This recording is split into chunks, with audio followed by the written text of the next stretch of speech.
예수님을 믿고 우리가 신앙생활을 하면은 여러 가지 것이 바뀝니다.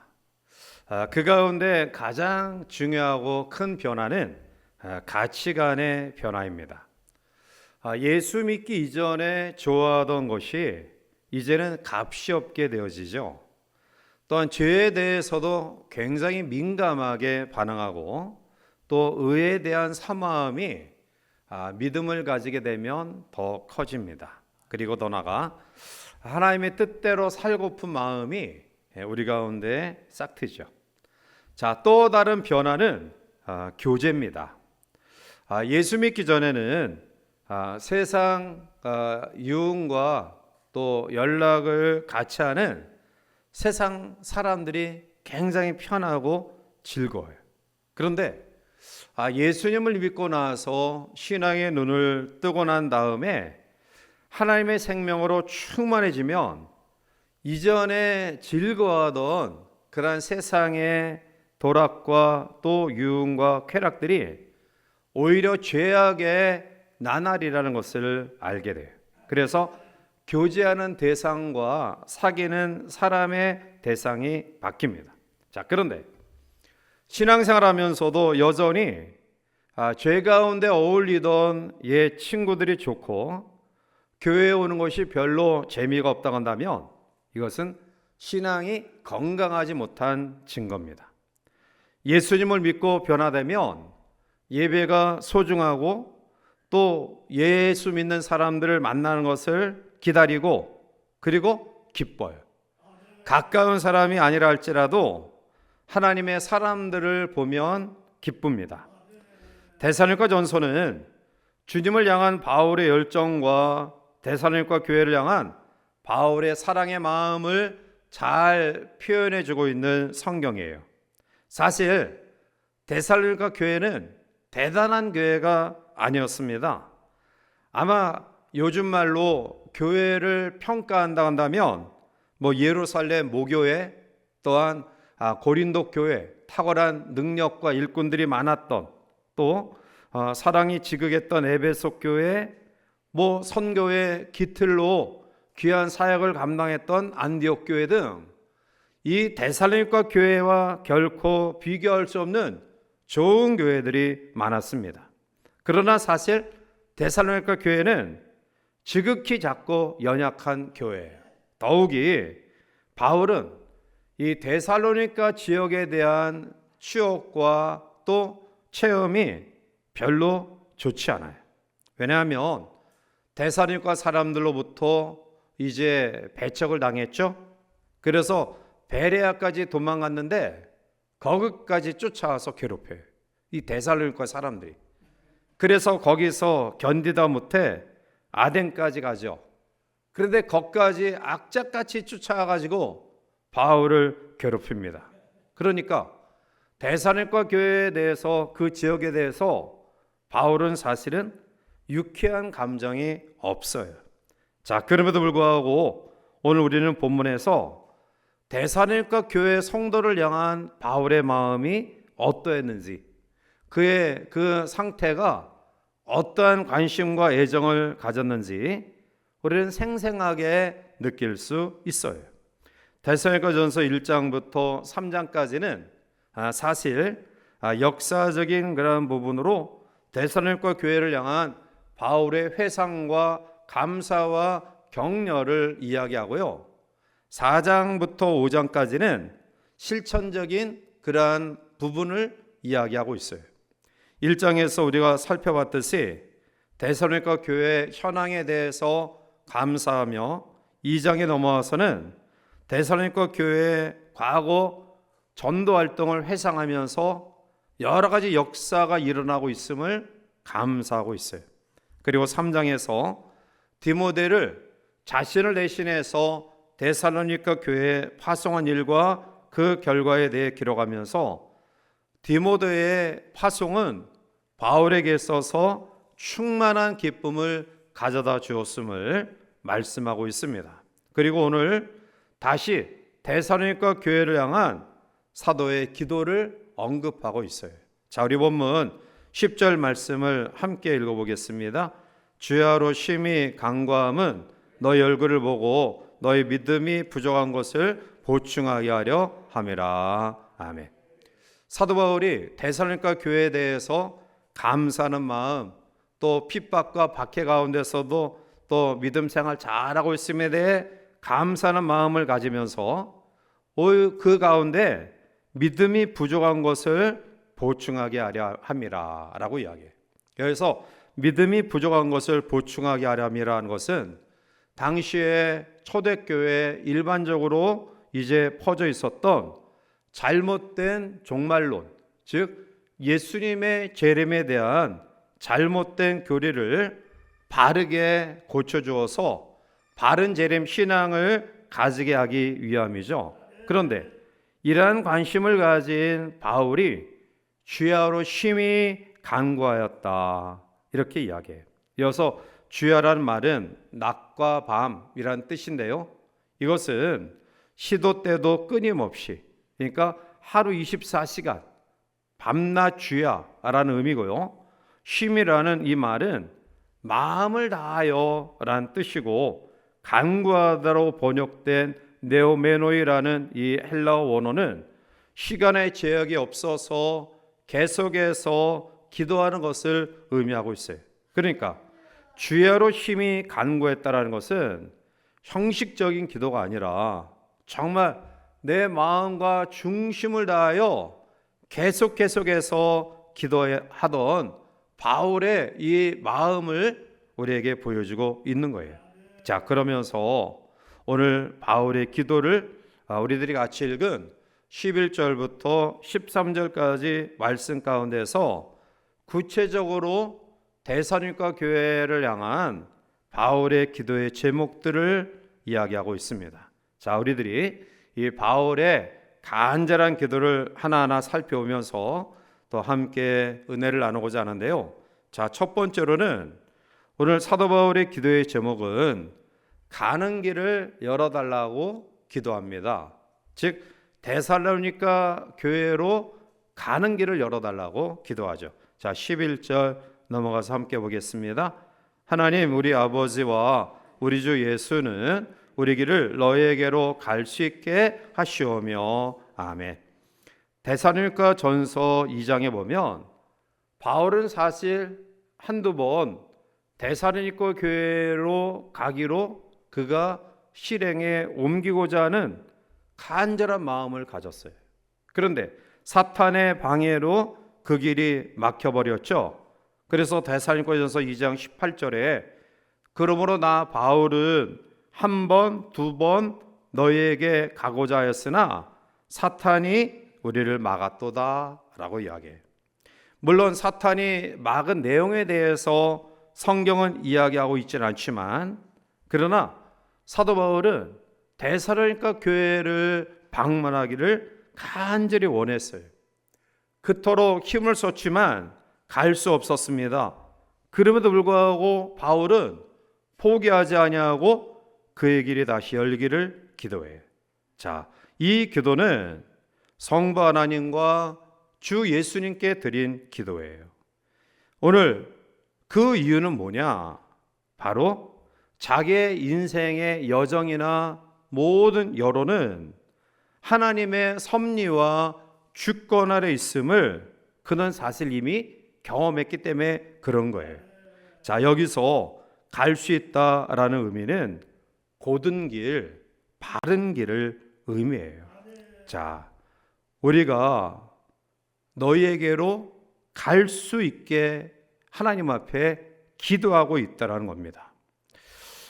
성도는 하나님의 인도를 받지 아니하고는 일부라도 성공의 걸음을 내딜 수 없어요.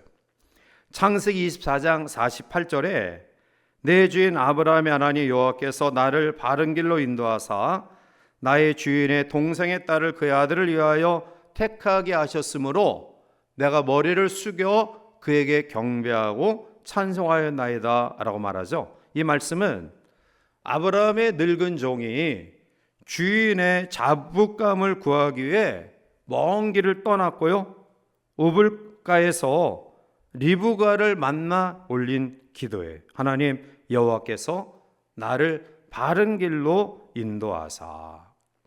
사랑하는 성도 여러분, 하나님은 우리의 전 인생의 길을 주장하셔요.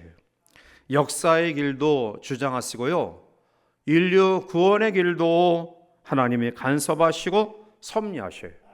그래서 생명의 길을 위하여 예수님을 우리에게 보내주셨습니다. 바울은 그의 선교의 여정, 특히 이 유럽 구라파 선교의 길이 하나님의 특별한 섭리였음을 그는 이미 경험했습니다. 소아시아 드로아에서 마게도니아 첫성 빌립보에서 빌립보 교회를 세우고 그 이후 여기까지 바울의 여정이 하나님의 인도하심 속에 있었음을 그는 누구보다도 잘 알았어요. 그래서 데살로니가 교회를 방문하기를 원하는 마음이 간절한데 사탄의 방해로 막혔던 그 이전의 경험을 다시 한번 하나님 앞에 고백하면서 이 길이 열리기를 원했던 것입니다. 누가복음 1장 79절에 보면 어둠과 죽음의 그늘에 앉은 자에게 비치고 우리 발을 평강의 길로 인도하시리로다 하리라 말씀하고 있어요. 오늘 이 밤 우리의 간절한 소원 가운데 하나님, 우리의 발을 평강의 길로 인도해 주시옵소서, 생명의 길로 인도하여 주시옵소서, 우리의 가는 걸음이 좌우로 실족하지 아니하는 바른 길 가도록 하나님 인도하여 주시옵소서. 우리의 자녀들의 진로와 앞길을 하나님께서 바른 길로 인도하여 주시옵소서. 이러한 간구가 우리 가운데 있기를 바랍니다. 사도 바울은 데살로니가 교회로 가기를 원하는 마음을 가지고 그 길이 열리게 해달라고 하나님께 기도하고 있습니다. 자, 두 번째로 사도 바울의 기도는 서로 사랑하게 해달라고 기도합니다. 자, 12절 넘어가서 우리 함께 보겠습니다. 또 주께서 우리가 너희를 사랑함과 같이 모든 사람에 대한 사랑이 더욱 많아 넘치게 하사. 아멘. 사랑은 그리스도 안에서 계시된 하나님의 성품 가운데 가장 으뜸가는 하나님의 성품을 잘 반영하는 것이 바로 사랑이에요. 이 사랑은 아가페 사랑이죠. 자, 오늘 12절을 보면 우리가 너희를 사랑함과 같이, 즉 바울과 동역자들이 먼저 본을 보인 사랑이에요. 자기의 유익을 구하지 아니한 이타적 사랑으로 모든 것을 헌신하고 희생하는 사랑이었습니다. 자, 너희를 사랑한 같이 너희도 피차간과, 이 피차간은 교회 안의 지체들을 가리키죠. 신자와 신자 사이의 사랑을 이야기합니다. 왜 우리가 이러한 사랑을 해야 되느냐? 그것은 예수님의 대속의 사랑을 받은 동질의 형제이기 때문에 그래요. 시편 133편 1절에 보라 형제가 연합하여 동감이 어찌 그리 선하고 아름다운고 라고 말해요. 우리는 주 안에서 하나가 되었고요, 형제가 되었고요, 그리고 더 나아가 십자가를 짊어지고 동일한 기업을 유산으로 받아 천상을 향하여 걸어가는 그러한 하나님의 사람들이에요. 자, 신자끼리의 사랑은 어떻게 더 풍성해지느냐? 입으로만 하는 사랑, 이것이 아니라 동질감 속에서 서로를 느껴야 돼요. 우리가 쉴 수 있는, 또 편안하게 자기 취미생활을 할 수 있는 그러한 시간을 구별해서 하나님께 예배드려요. 또 하나님께 뜨겁게 기도해요. 무더운 여름의 날씨, 추운 날씨, 여러 가지 열악 환경 가운데서 함께 모여 간절하게 부르짖어요. 또 하나님의 몸된 교회에 여러 가지 일들에 땀 흘리며 같이 봉사해요. 자, 이런 것들을 통해서 서로 헌신하면서 서로를 소중히 여기면서 함께 예배하는 지체들, 함께 뜨겁게 기도하고 찬양하고 또 하나님의 나라와 교회를 위해 땀 흘려 봉사하는 가운데에 동질감을 가지게 되는, 그래서 끈끈한 형제로 뭉쳐지는 거예요. 결국 십자가를 짊어짐으로 넘치는 사랑의 교제를 이야기하죠. 자, 더 나아가 피차감과 그리고 모든 사람에 대한, 즉 교회 밖의 사람들, 믿지 않는 사람들, 심지어는 예수님을 핍박하는 자들까지 포함해서 말하는 겁니다. 교회와 기독교는 울 안에 머물러 있어서는 안 돼요. 자기 중심적인 삶에서 우리가 시야를 돌릴 때 그 신앙이 넓어지는 겁니다. 그 신앙이 하나님 앞에 온전해지는 거예요. 우리 교회가 제가 여기 처음에 왔을 때부터 이제 주차장을 개방을 했어요. 그리고 개방 화장실을 지금 지속해 나가요. 굉장히 많이 불편해요. 저도 힘들고요. 어디 갔다가 뭐 신방 갔다가 들어오면은 제 차를 주차할 그러한 데가 없을 정도로 꽉 차 있어요. 그리고 그분들이 고마워하는 마음을 가지면 그래도 괜찮은데 제가 앞에 차를 한번 댔다가 늦게 나왔다고 혼났어요. 왜 늦게? 제가 분명히 사무실에서 교회 정문을 통해서 나가는데 그러면은 교회에 관계된 사람이다 라고 알 정도일 텐데도 불구하고 적반하장, 많이 불편하고 힘들어요. 자, 그럼에도 불구하고 왜 교회가 지역을 위해서 이런 일들을 행하느냐? 오늘 교회 안에 머물러 있는 신앙은 참 신앙이 아니에요. 우리가 조금 불편을 감수하고라도 배려하고 또 주변에 대해 우리가 넘치는 이해하는 마음으로 함께할 때 이것이 바로 하나님의 말씀을 실천하는 성도의 사랑의 모습이에요. 요한일서 4장 21절에 우리가 이 계명을 주께 받았나니 하나님을 사랑하는 자는 또한 그 형제를 사랑할지니라. 레위기 19장 18절에 원수를 갚지 말며 동포를 원망하지 말며 내 이웃 사랑하기를 내 자신과 같이 사랑하라. 나는 여호와니라. 우리가 잘 아는 마가복음 12장 30절 31절 큰 두 가지 계명을 이야기하죠. 우리 함께 읽어보실까요? 내 마음을 다하고 목숨을 다하고 뜻을 다하고 힘을 다하여 주 너의 하나님을 사랑하라 하신 것이요, 둘째는 이것이니 내 이웃을 내 자신과 같이 사랑하라 하신 것이라. 이보다 더 큰 계명이 없느니라. 아멘. 가장 큰 두 계명은 하나님 사랑, 이웃 사랑이에요. 여기에는 겸손함이 수반됩니다. 여기에는 인내가 수반돼요. 마침내 그리스도의 사랑을 나눠줌으로 나타나게 되죠. 사도 바울의 기도는 데살로니가 교회 성도들이 이미 좋은 점이 많아서 감사했고 칭찬했지만 그들의 신앙이 더 이상적이고 완성적인 신앙을 갖게 달라는 마음을 가지고 사랑의 풍성함을 기원하고 있습니다.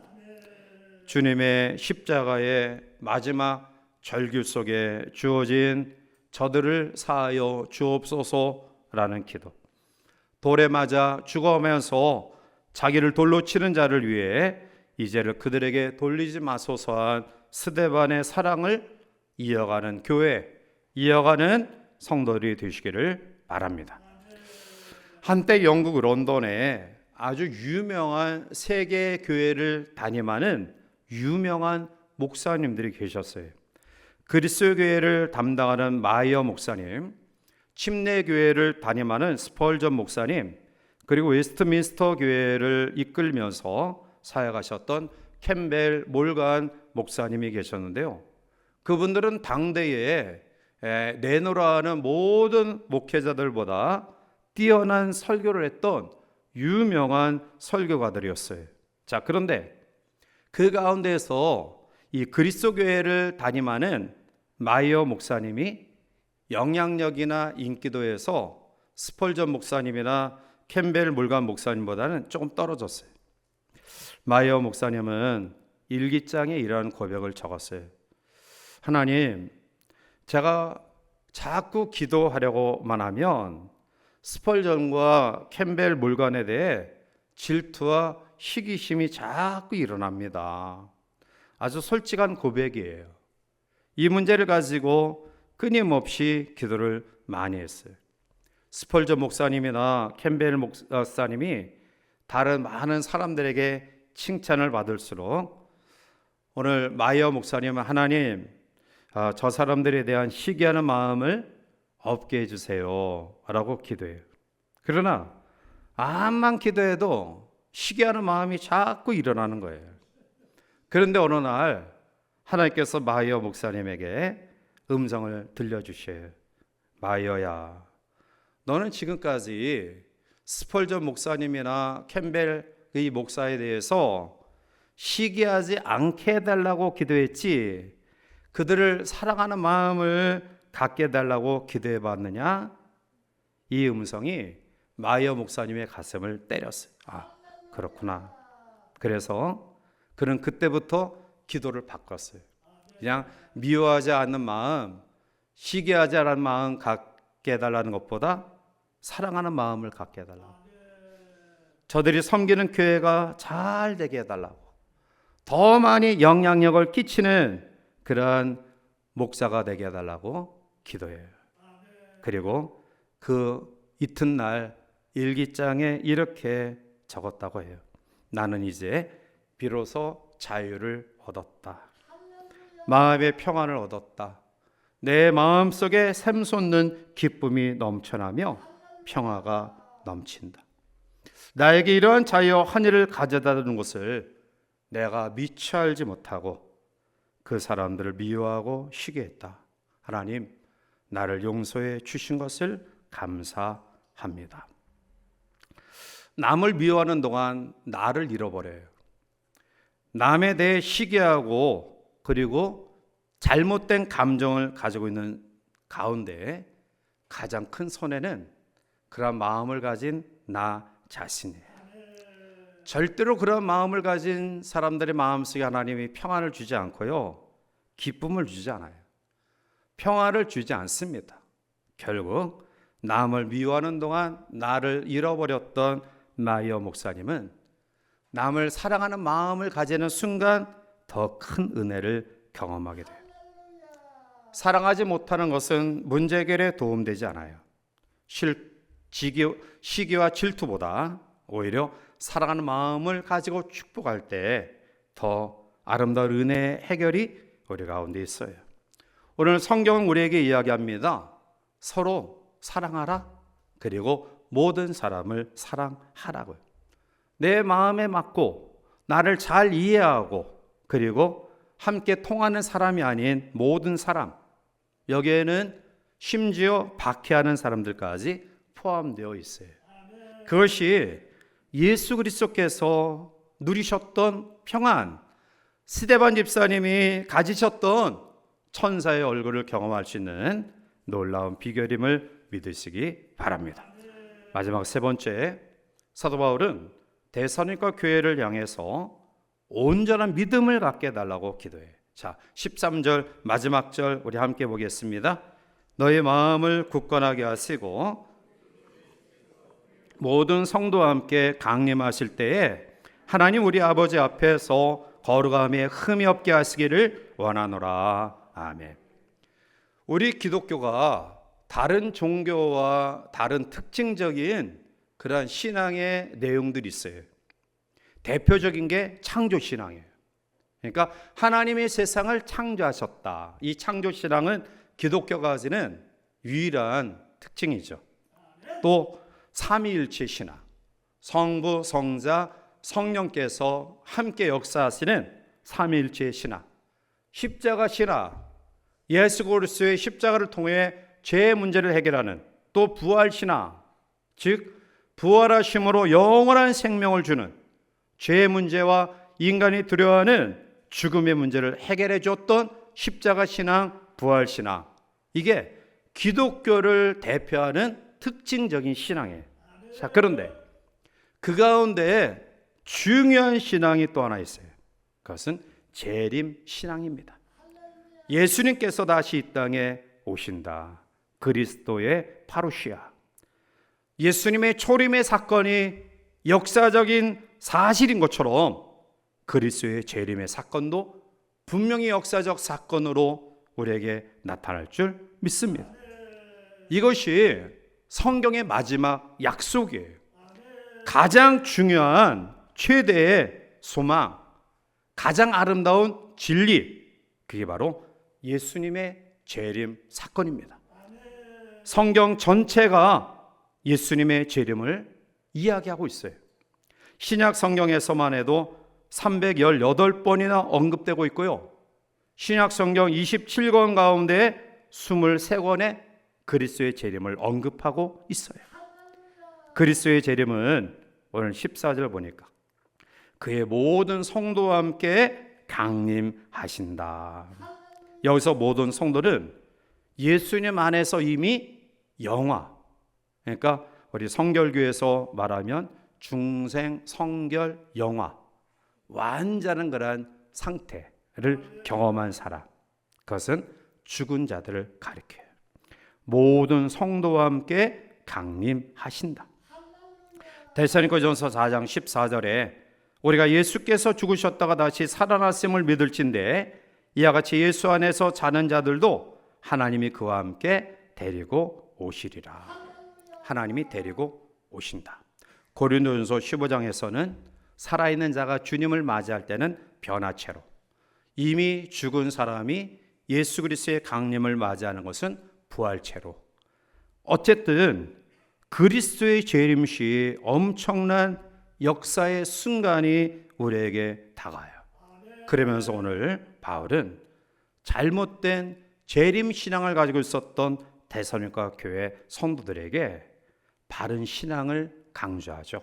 오늘 13절을 보면 두 가지예요. 하나는 굳건한 믿음입니다. 사도 바울은 데살로니가 교회 성도들 가운데 흔들리지 아니하는, 그러한 요동치 아니하는 믿음을 갖게 해달라고 기도해요. 너희 마음을 굳건하게 하시고, 마음은 지정, 의가 함축된 우리의 뜻과 감정과 의지와 사상이 생겨나는 곳이에요. 하나님은 시편 139편 1절에 보면 사람의 마음을 감찰하신다라고 이야기하면서 온 마음을 다하여 하나님을 섬겨야 된다라고 이야기해요. 이 말은 마음의 안정을 의미해요. 시편 57편 7절에 보면 하나님이여 내 마음이 확정되었고 내 마음이 확정되었사오니 내가 노래하고 내가 찬송하리이다. 굳건하게 한다. 이 말은 고정한다, 확립한다, 튼튼한 기초를 세운다라는 뜻이에요. 여러분, 우리가 신앙생활하면서 마음에 요동쳐서 정말 중요한 것들을 놓쳐버리는 사람들이 있어요. 우리의 마음이 흔들려서 하나님 앞에 요동치 아니하는 든든한 기초로 우리 신앙에 세워져야 되는데 사람 말에 끌리고 환경과 조건에 이끌림을 당하고 하다 보니까 우리의 중심이 흔들리는 거예요. 마귀가 거기에 틈을 탑니다. 의심하게 하고 원망하게 하고 좌절하게 만들어요. 그러나 우리가 하나님의 말씀 속에 우리의 마음을 굳게 요동치 않게 세우면 마귀가 찝쩍거리다가 이 녀석은 안 되겠구나, 한 길로 왔다가 7길로 도망갈 줄 믿습니다. 데살로니가 교회 성도들이 신앙생활 잘해요. 그런데 잘못된 재림론을 가지고 요동하는 데살로니가의 성도들에게 요동하지 마라. 굳세게 지금까지 해왔던 것처럼 믿음으로 잘 세워져라. 자, 두 번째로 흠이 없는 믿음을 이야기하고 있어요. 재림 왔을 때까지. 다시 말씀드리면 교회는 이 세상에서 끝난 존재가 아니다. 영원한 하나님의 어린 양의 혼전잔치를 약속받는 그러한 공동체다. 그리고 그러한 사람들이다. 그래서 정결한 신부가 되게 해달라고 기도해요. 일부 잘못된 재림 신앙을 가진 사람들은 예수님이 다시 오신다니까 일반적인 모든 생활을 다 포기해요. 우리나라도 그러한 일들이 많잖아요. 학교 때려치고 직장 때려치고 그들이 예수님이 재림하다는 공간에 모여서 아무 일도 하지 않는, 그것은 바른 신앙이 아니에요.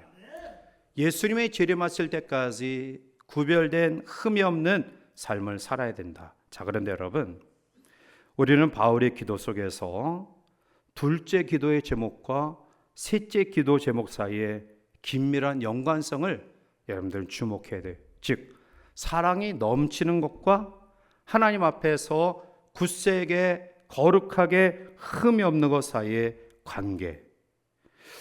예수 그리스도를 통해서 계시된 가장 큰 하나님의 성품은 사랑이라고 이야기했어요. 자, 거룩함이란 구별됨이에요. 하나님의 거룩하심은 다른 모든 존재와 구별되는 하나님 내심의 그 자체예요. 자, 그런데 하나님의 거룩하심을 잘 나타내는 그 어떠한 신도, 그 어떠한 경우도 결코 보여줄 수 없는 사랑이 예수님을 우리에게 주신 구별된 사랑이에요. 결국 예수님의 사랑을 닮아가는 것이 흠이 없는 구별된 거룩한 삶이다라는 거예요. 피차 간에 모든 사람 간에 사랑이 넘치는 것이 예수님의 재림을 맞이할 만한 굳센 흠이 없는 거룩한 믿음이다. 이것이 바로 사도 바울이 오늘 마지막 세 번째 데살로니가 교회를 통해 우리에게 주시는 교훈이에요. 여러분, 다시 오실 그날까지 주님 앞에 내놓아야 될 우리의 신앙이 뭐냐? 그것은 사랑의 구별됨이다라는 거죠. 바울은 로마서 13장 8절에서 피차 사랑의 빛 외에는 아무에게도 아무 빛도 지지 말라. 남을 사랑하는 자는 율법을 다 이루었느니라. 갈라디아 5장 14절에서도 온 율법은 내 이웃 사랑하기를 내 자신같이 하라 하신 말씀에서 이루어졌나니 라고 말해요. 마지막 때에 주께서 이 땅에 오셔서 오른편과 왼편으로 나뉘어 서게 하시면서 마지막 평가하는 말씀이 마태복음 25장에 나타나고 있어요. 마태복음 25장 40절 우리 같이 가서 함께 읽어보시겠습니다. 임금이 대답하여 이르시되 내가 진실로 너에게 이르노니 너희가 여기 내 형제 중에 지극히 작은 자 하나에게 한 것이 곧 내게 한 것이니라 하시고 아멘. 오늘 우리가 의식하지 아니하는 가운데 행했던 말과 행동이 하나님 모든 그런 눈에 다 투시되어지고 그것이 적나라하게 우리에게 보여지는데요. 마지막 날 오른편 왼편으로 나뉘어 서게 하시면서 하나님 앞에 구원받은 칭찬받은 사람들 향해 이야기하는 내용은 형제 중 지극히 작은 자에게 한 것이 내게 한 것이다. 이것은 두 가지로 이야기할 수 있죠. 지극히 작은 자에게 사랑한 것, 또 지극히 작은 자를 멸시한 것, 그게 주님께 한 것이다 라고 이야기해요. 주님이 강림하실 때 결국 우리에게 마지막 보실 것이 뭐냐? 그것은 사랑이다 라고 말씀하고 있습니다. 오늘 이 밤 사도 바울의 기도 속에 우리의 기도가 이 기도가 되길 원합니다. 하나님, 나의 걸음을 하나님이 바른 길로 인도해 주시옵소서. 서로 사랑하며 또 나아가 모든 사람들을 사랑하게 하소서. 거룩함에 흠이 없는 믿음으로 굳게 세워지게 하소서. 이것은 우리의 의지로 힘으로 낼 수 없습니다. 더 겸손히 성령 하나님을 의지할 때 하나님이 반드시 우리의 기도에 응답하실 줄 믿습니다. 이런 놀라운 은혜가 이 밤 우리의 기도 가운데 임재함을 경험하는 모든 성도들이시길 주님의 이름으로 간절히 축원해 드립니다. 기도합니다. 사랑이 많으신 하나님, 바울의 심정을 가지고 우리가 기도하기를 원합니다. 우리의 걸음걸음들이 하나님의 인도하심 속에 정말 하나님 뜻에 합당한 판단과 생각과 행동과 걸음 되기를 원합니다. 후회하지 않는, 정말 하나님 앞에 부끄러움이 없는 모습들이 되기를 원합니다. 서로 피차간의 사랑할 뿐만 아니라 울 바깥을 넘어 세상을 향한 사랑의 마음이 우리 가운데 충만하기를 기도합니다.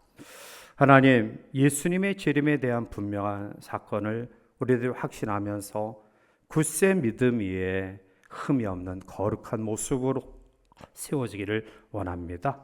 그래서 주님 앞에 설 때에 사랑으로 인정받는 우리 모두가 되기를 원합니다. 하나님, 사랑하는 성도들 속에 경제 어려움, 육체의 아픔 속에 또 고통 가운데 있는 투병하는 환우들, 자녀들의 문제로 주님 앞에 간구하는 주의 백성들, 여러 가지 기도의 제목을 가지고 간구하는 백성들의 간구와 기도에 하나님 마음이 아픈 기도가 되게 하시고 우리의 필요를 체험받는 기도의 용사들이 되게 도와 주시옵소서. 예수님의 이름으로 기도하옵나이다. 아멘.